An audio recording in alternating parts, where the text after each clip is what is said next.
किताब हयात से ज़ुबूर 83। चारों तरफ हमला आवरी के वक्त दुआ। गीत मज़मूर अज़ा साफ।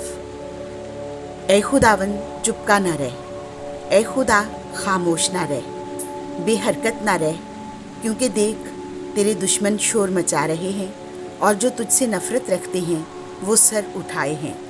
वो तेरी उम्मत के ख़िलाफ़ फ़रेब से मंसूबे बांधते हैं और तेरे बचाए हुओं के ख़िलाफ़ मशवरा करते हैं। वो कहते हैं कि आओ हम उन्हें मिटा दें ताकि ये उम्मत ही ना रहे और बाद अज़ां इसराइल का नामो निशान ना रहे। हाँ, वो यकदिल होकर मशवरा करते हैं और तेरे ख़िलाफ़ अहद बांधते हैं। इदूम के खैमे और इस्माइली, मोआब के खैमे और हाजरी, जब्बाल और अमून और अमालीक, फ़िलिस्तीन और सूर के बाशिंदे, बल्कि अशूरी भी उनके साथ मिल गए हैं। ये बनी लूत का बाजू बने हुए हैं, तो उनके साथ वही सलूक कर जो मिदियान से किया था, या सीसरा से, या वादी कैशून पर याबीन से, जो ऐन दूर के पास हलाक हुए और ज़मीन के लिए खाद बन गए।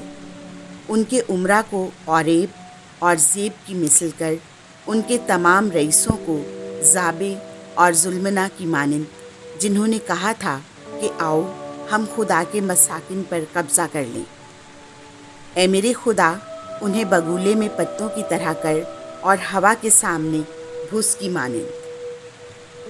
और जिस तरह शोला पहाड़ों को झुलस देता है, उसी तरह तू अपने तूफ़ान से उनका ताक़ुब कर और अपनी तुंद हवा से उन्हें परेशान कर।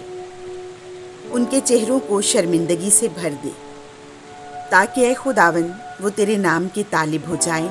वो हमेशा के लिए शर्मिंदा और परेशान हों, वो रुस्वा हों और नेस्तो नाबूद हों, और जाने कि तू जिसका नाम ही खुदावंद है, तमाम रुए ज़मीन पर अकेला मुताल है।